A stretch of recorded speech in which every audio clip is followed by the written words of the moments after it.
আমার এক বাংলাদেশি বন্ধু কমেন্ট করেছে ইসকনের মানুষ নাকি ভণ্ড হয়ে থাকে, তাই আজকে আমি সরাসরি চলে এসেছি বৃন্দাবনের ইসকন মন্দির, শুধুমাত্র এটা দেখার জন্য যে ইসকনের মানুষরা আদতে কতটা ভণ্ড হয়। এই দেখো বৃন্দাবনের মন্দিরের মেইন গেট দিয়ে আজকে আমি ইসকনের ভেতরে ঢুকতে চলেছি, আর ভেতরেই ঢুকে দেখি একদল মানুষ বসে বসে নিজের মনেই মালা গেঁথে যাচ্ছে। মালা গাঁথার মতন এত বড় অপরাধের কাজ করতে হাতে নাতে দেখে নিলাম।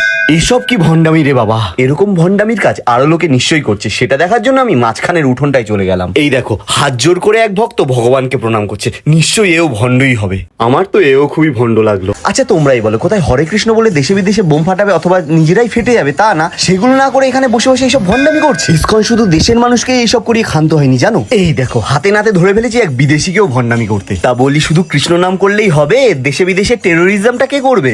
এক্ষুনি তোমরা বলবে দাদা আমরা কিন্তু ঠিক বুঝতে পারছি তুমি কোন কমিউনিটিকে টার্গেট করে এই ভিডিওটা বানাচ্ছ। হ্যাঁ তো আমি কি ইসকনকে ভয় পাই নাকি? যা খুশি করুক গে, আমি সত্যিটা তুলে ধরবই। গাইজ ওই দেখো আর একজন।